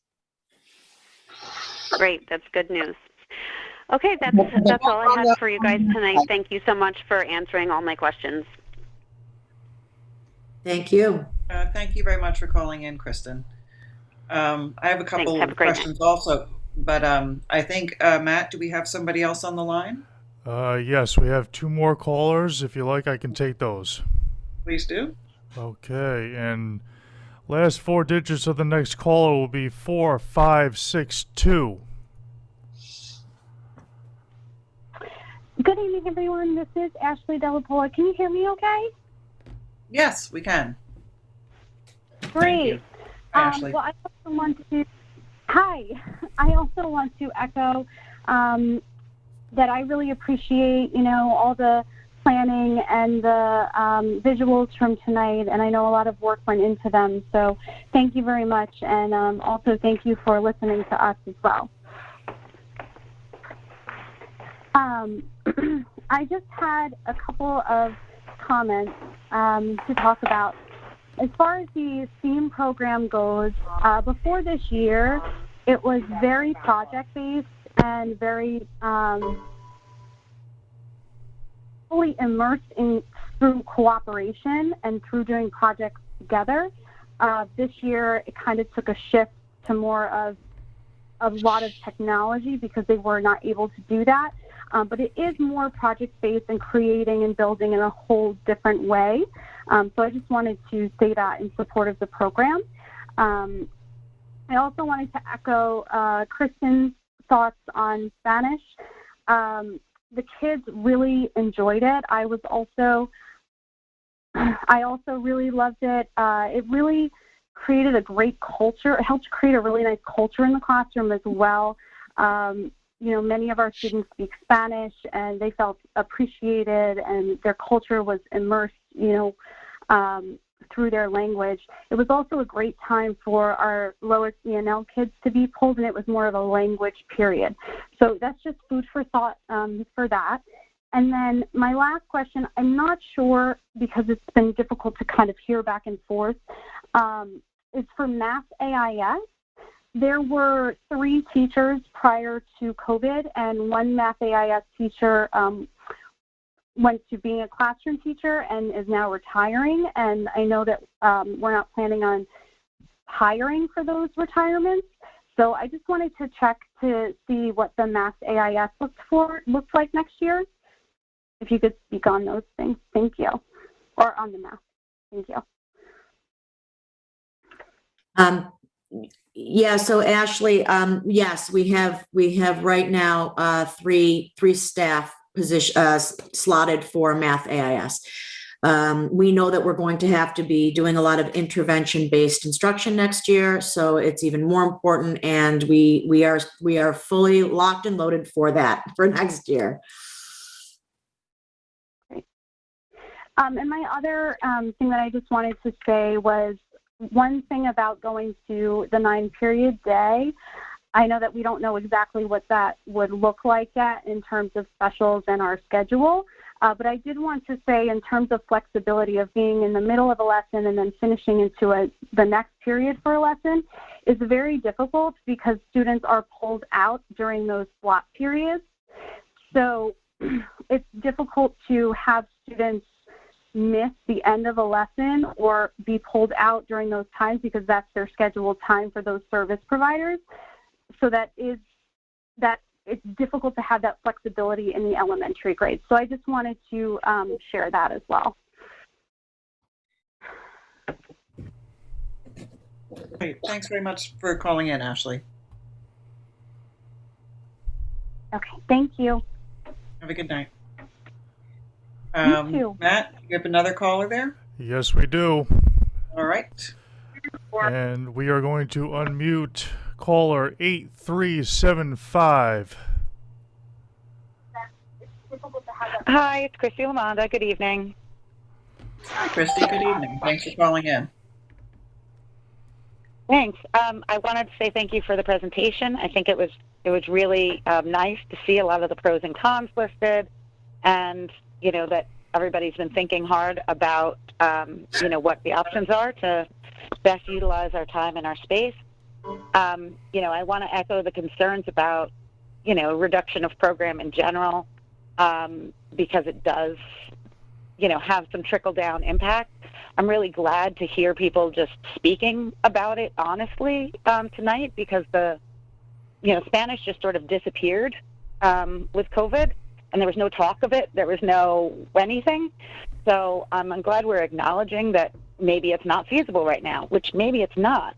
But I appreciate that it's being discussed, and that it's something that I really liked hearing the possibility for the older kids to have advanced Spanish again, because we've actually, we had 2 full-time Spanish teachers, and we had K through 8 Spanish and advanced Spanish with 2 full-time teachers at one point. And now we have 2 full-time Spanish teachers and only 6th, 7th, and 8th grade getting Spanish.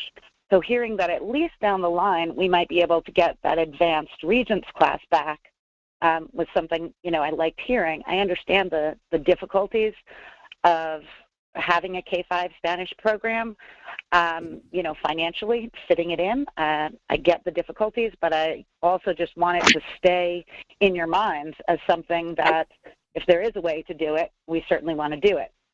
As far as STEAM program goes, I really like the idea of looking at what we're doing in all of our other classes and how things can be integrated, because, for example, library, when it was taught by Billy, who then taught STEAM, had a lot of STEAM components in library. There was a lot of technology to library at the time.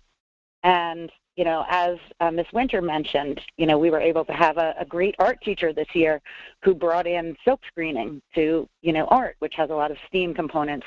So I like the idea of looking at the big picture and figuring out how all these things can be put together and utilized. And I'd love to be part of any of those discussions and, you know, moving forward on how we can really get our kids where we want them to be with college and career readiness, with all the opportunities that they deserve. And I think that technology in a big way needs to continue to be addressed, because we expected a lot of these kids during COVID, and we expected that they knew how to use a lot of technology that they didn't necessarily know how to use yet.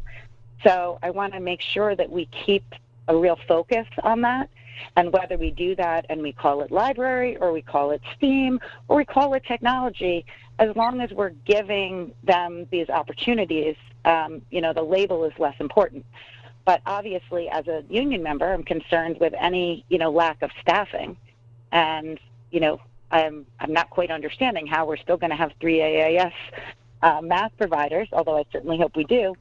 Don't know how the numbers work on that. So I'm just glad that you're looking at everything and that you're showing us all these options. And I would love to be part of, you know, any further discussions about how to schedule or organize. And I really think that some curriculum planning time is in order, whether, you know, we're able to do something this summer and put something together. But I really hope that we can have more curriculum planning time. On our agenda for this Thanks very evening. much for calling in, Christy. Yes. I know that our administration is really looking at that, at our curriculum, and I think it's great that you're also looking at this period structure and how, you know, how it can benefit our students and or which plan is really better. I know, Tim, I mean, it's been a while since we had a 9-period day, so I sort of forget why that went out. I don't know if it was a cost-saving things, because if you're looking at having more specials or whatever, is that more staffing, and is that more of an expense, and is that why we had to stop it? I don't really remember. That's a little before my time, but somebody probably knows, you know, why that was not working out for us at the time. Well, yeah, I mean, that was a cost issue at the time, the way the contract was being read. That was Right. a financial issue. But the other thing I'd like to comment on is this possible occasional half day. And, you know, I had to grill my husband about what he did when he was in spring school. And he said that it was only an upperclassman thing that they had their selective studies program on Fridays. So that's something that if we're looking at how we're going to sort of program these 8 half-day Fridays, you know, if we could find out, you know, okay, well, half of the staff is going to run these really unique, exciting programs for the kids, while the other half is doing their professional development, I think there's great opportunities there. And, you know, I'm excited to hear this out-of-the-box thinking. So that's great. Thank you. Is that Christy? Yeah.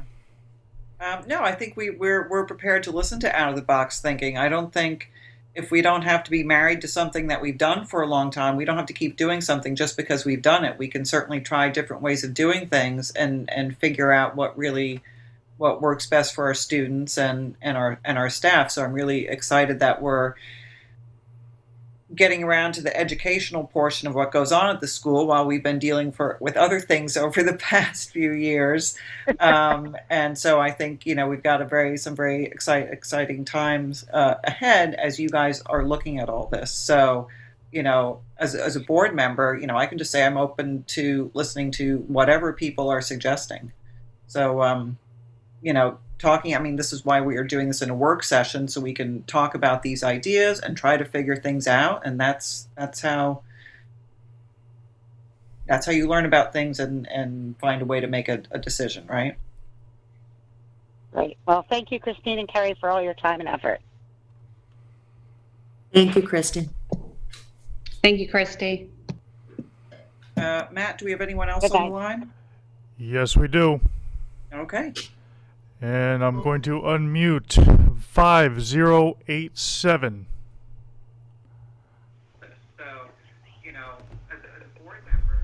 Hi, this is Jen Brushel. Sorry, there's a little bit of a lag, so I think that you guys can hear me, correct?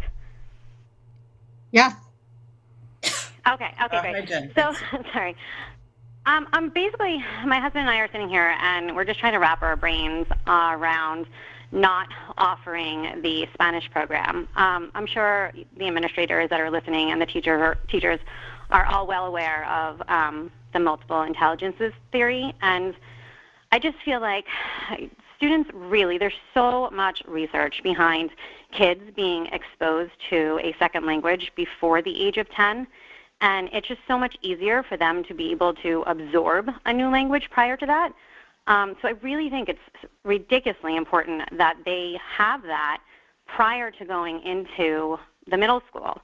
I myself had Spanish once a week as a child, and even though it was only once a week, I was from that able to use that language and go into high school, and I was in an AP class, and then from that AP class, I got into a competitive study abroad program, and I know that there's no way I would have been able to do that without my background in elementary.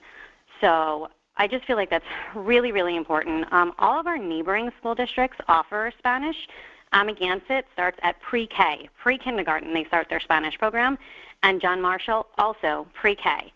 So again, these are neighboring school districts, a couple miles apart from each other, and it seems like they are, doing everything they can to stick with the programs that they have. So if they can still offer it, I'm just concerned about, why we can't do that. And then my husband just wanted to speak on behalf of the half days that are for Fridays in the upcoming school year.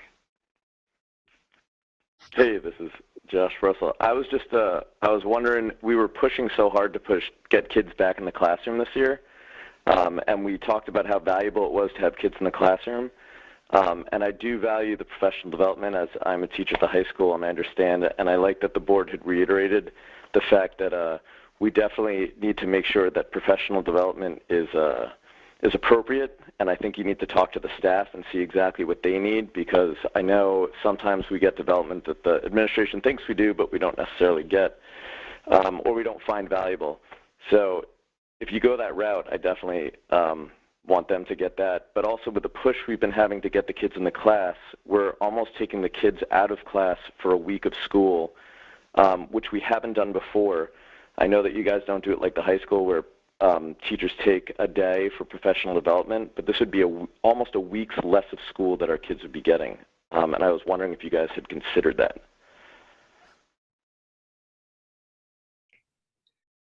Josh, we have tried every which way to give our staff professional development. We have paid consultants and then had to tell a couple of teachers they couldn't participate in the professional development because we didn't have enough substitute teachers. Giving them just a couple of periods a day is not as valuable of having a block of time. They really were able to do a great deal of professional development this year on those Wednesdays, working together, working across grade level content, planning together so that, if a teacher was out and someone had to do remote, their lesson plans were similar. So that's what made us really think about this idea, is something that came out of actually COVID. But we're still in the talking stages of what we can do. I liked what Christy had to say, Lamonda, about the selected studies. I've been trying to get a handle on what it looked like at Springs years and years ago. So I'm going to tap her for more information about that, where, if staff are not in professional development, maybe the phys ed department, runs a special intramurals program during that period, or maybe the librarian has her group doing the virtual trip to a museum or something, who are interested in learning about, Egypt or something like that. We want to really enrich Springs. We do want to put Springs on the map. I keep saying that. And I started with the robotics program. And there's no reason why robotics couldn't be offered on a Friday afternoon or be offered during a school day. We have people in the building that are very familiar with robotics. So we need to flush out a lot more, but we wanted to just get this out to the board that we're thinking. We have a change in leadership, and we want to bring Spring School into a new age where our students are college and career ready, and they're able to think and they're able to problem solve. We have a beautiful community for our kids to really explore in, and we should take advantage of that as soon as we're able to get back out there again. Well, now you're talking about two different scenarios. Oh, sorry, Josh. I forgot you were still there. I'm sorry. I'm a little confused then, because are these half days where the kids won't be in school, or are these half days where the kids will be in an enrichment program for that second half of the Friday? Because it sounds like it's, and if it's not a set thing, that's going to be very confusing for parents whether or not the kids themselves will be in school or not in school for those Fridays, and for some or not. So I'm a little confused on exactly what would happen with my child for those half Fridays. And that was my question also, because it's like on one plan you're having an enrichment program where you're probably going to have more staffing come in, and originally you were saying, well, maybe we need less subs that way, or if people are going home, then there's not. So I have that same question there. Barbara, one of the things that we were looking at is the professional development. That's clear for Fridays. But then remember, we brought up the idea of some children having to come back if they're playing a sport. So would you let those kids stay and do some intramurals or something else? We have Project Most to think about. Project Most helped us out on some of our half days this year. Can they come in and run, the greenhouse? Can they run a dance program for those students who, again, don't have someone to go home to early and have an interest? So we haven't gotten that far yet. Right. No, this is just the very beginning of this conversation. And what if the goal is to get the professional development, then what is the best way to handle the children who will not have their teachers at that time? Is it a go home thing, or is it actually have some kind of enrichment thing? And then there's always the, what are the attendant costs with that? So, I mean, it all sounds worth looking into, certainly. So we, know what's going on. And this is no decision certainly being made right now, just because it's being spoken about. Nothing is actually happening, with this. Correct. All right. So that kind of answers my question that it's still up in the air, but I just wanted to put that out there, just as you guys are. So thank you very much for listening. You're welcome. And Barbara, I think the word proposal was put on this thing to begin with. It is a proposal. It is a proposal. Open for discussion. Something good to talk about. Yes, exactly. All right. So thank you. Okay. Great. Thank you. Matt, is there anybody else at this time? There is one last caller, and I believe this caller is a return caller. So let me unmute this number, 7333. Hello. This is Monique Sullivan again. Hi, Monique. I just had one quick question, and the, in listening to these conversations, there's a lot of obviously what ifs, and a lot of this is hinging on what the restrictions may be going forward and next year. But we were discussing commingling earlier. Now, if commingling is allowed, prior to COVID happening, second grade would all go down to the gym together, and they were all they all had PE as one grade level. Could we still have, is there a scenario where we could still have K through 5 PE 3 times a week if we are able to commingle? And I know those are a lot of ifs, but if that is something that we find ourselves in where we're commingling, is that something that's doable? Carrie, yes, right? If we can commingle, yes, then we can do that. Okay, so I mean, yeah, again, like all of this obviously is up for discussion right now because we're waiting to see what's going to happen. But I think that, you know, that might be another possible pro to 8-period day. If we are able to commingle, then we could still possibly have PE 3 times a week for K through 5.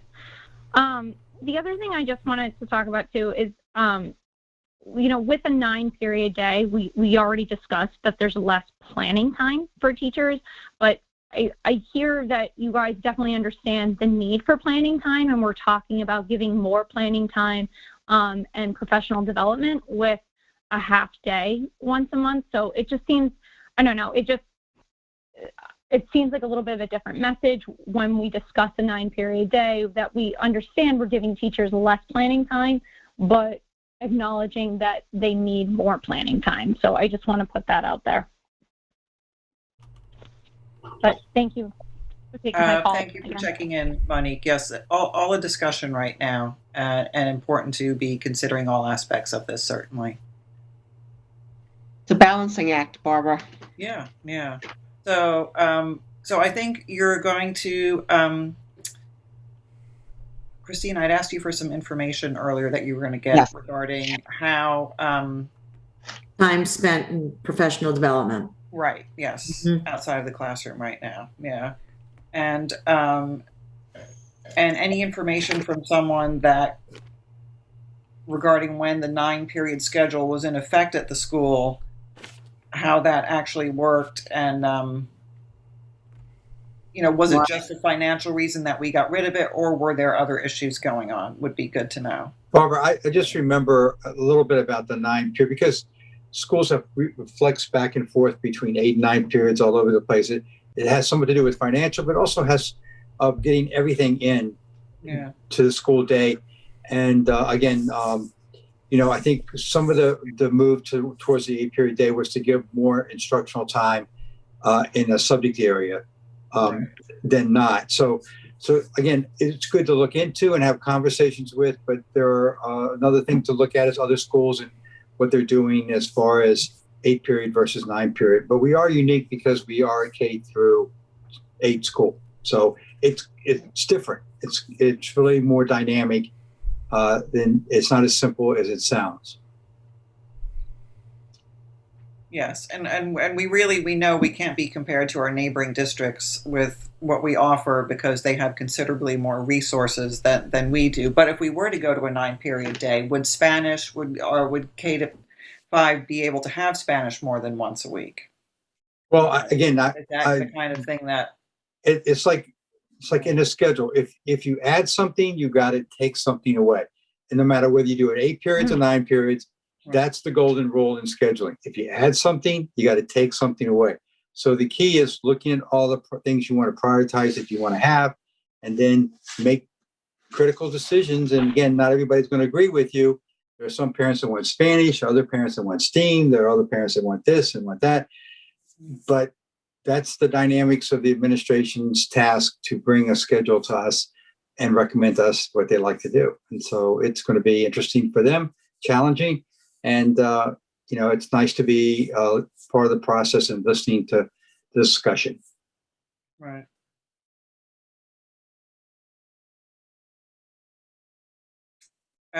Any board members have any question at this time about this? No, I just think it's great that, you know, we're looking at different avenues. Have the, you know, new principal, new school. I mean, there's a lot going on, and like she's going after it all, you know, which is great, you know. We're moving, you know. For progress is always good. Yeah. And thank you, you know, it's nice. And like I said, it's refreshing to talk about education again versus COVID. You know, it's very refreshing. Pat, we said the same thing while we were talking about it. We said it's so nice to be talking about the kids in education and not COVID and contact tracing and PPE. Yeah. No, I think it's exciting. Again, it's you know, looking forward to what you guys are going to come up with. Yeah, and it's great that you're including the staff. Being very. When Barbara started the work sessions a couple of years ago, was the greatest thing. We kind of discussed it about it at first. Two nights a week. Tim said, 2 nights. 2 extra. Like a month. A month. 2 nights a month. Yeah, but with the COVID, we were here every night. We were here once a week. But and the transparency. Everybody knows you guys are talking to us. We're listening. You're the educators. I'm not. And it's great to have information given to us that we can understand. And the staff sees that we're all working together as one team. And that's the goal for the students and for the staff. Stay home as well. So thank you, and I really like the job you're doing there. So keep it up. Thank you. So we had a rather lengthy list of things on our work session, but technically our work session time is done because we've said in the past we really want to wrap these up by 9. Thank you, Barbara. So is there anything else that is extremely urgent on there that we need to address this evening, or can we take a couple of those at our next regular board meeting? Excuse me, I just need to say that we have a returning caller that just came in. Okay. Well, let's try to finish what we're doing with our agenda this evening, and then we'll tell you. Barbara, the summer curriculum work can wait, and the new committee for diversity, equity, and inclusivity, I'll send you what just came out from the Board of Regents today, right off the presses. But I do want to put out early dismissal the last 2 days of school. I know it's tough on our parents. I understand that. But we are packing up every single classroom, and we need to be out of the building by that Friday because demolition is going to start. And literally every classroom practically is moving. So I'd like to get your approval to go with the last 2 days, Thursday and Friday, for half days, and let our parents know ahead of time so they can make arrangements. That Thursday will be our graduation. So the administration can use the time to, get graduation all set up. And then our teachers can, start boxing up their rooms. We are going to have our subs. We have 4-day-a-week subs that are permanent subs that will be able to rotate and help our teachers as long as we don't, have to use them for coverage. But I still think we need the 2 half days in order to get this to work. And you're looking at the 24th and the 25th, right? Yes. Okay. That's the only pressing thing on here. Graduation, we can give you an update. Right. For graduation. And the Osprey is also something we can talk about at another time. Okay. Do you want to answer this evening, or do you want to talk about it on the regular work meeting on the 24th? Yeah, if you can give us a decision on the 24th, that would be great, so we can get the information out to our parents as soon as possible. Is there a possibility of closing on the 24th? Do we have enough calendar hours? To close completely on the 25th, that Friday? Yeah. We actually used an extra day for when we closed fully for teacher-parent conferences back in the fall. You have to come into school for the day to count. We couldn't use one of our emergency days, which we've used for remote. Making the last day of school remote? Making the last day of the school, because we didn't use any emergency days yet, correct? Right. No, but we were planning on a long weekend for Memorial Day weekend. Or would you rather take that day to have an extra day to have no kids in the school at all? That extra half a day to get the rooms packed up. Are we guessing at this point? Teachers have probably made plans for that. Yeah. I don't know. And so have our parents, I would imagine. Okay, just throwing it out there. Right. I appreciate that. Okay, so if we can just later on, we'll get back to you about that on at our next meeting. Put that on the agenda next time. Perfect. Matt, do you still have one person there? Yes, I do.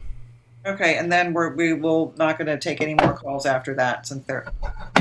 Okay, so unmuting last 4 5087. Hi, it's Jen Russell again. I just wanted to make a quick suggestion about the email blasts and text messages.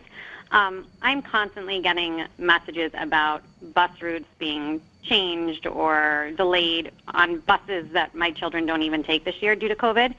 I think it would be really helpful if all parents were aware when these meetings are. We all have very busy schedules, and sometimes board meetings are overlooked, but I think if these parents knew these changes that could be taking place, they would also, be a little bit more involved.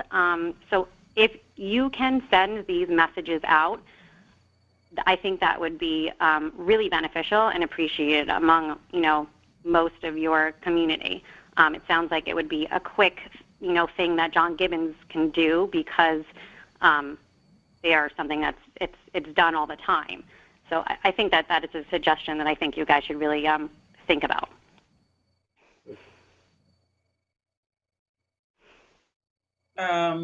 Thank you, Jen. I know there are some regulations regarding you can't just let a school population know about meetings. You need to be letting the whole community know from what I remember, but we will certainly look into that to see if there's, since we have families, contact with them, email and cell phone, if we can actually send out those notices. Okay, because it was done in the beginning of the year. We all had notifications in August when board meetings were, and I think also in some parts of September. So I don't see why, if it was done then, why it couldn't be done now. I understand that, but we are all community members. So whether it's just an email blast or something, I just think that the more people that are aware of what's going on, the better. And I think it's important that, everybody is aware with what is going on within our school district. Thank you very much for pointing that out. Yep.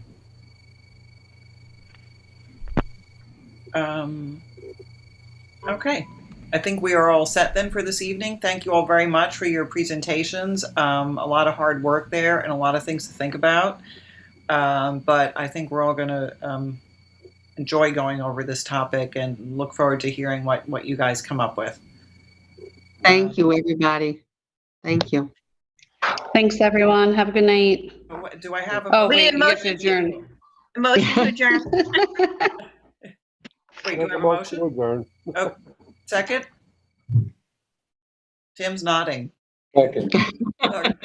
Second. Okay, all in favor? Aye. Great. Good night, Thank all. you very much, Good everyone. night, everybody. Have a good night. Now, good night.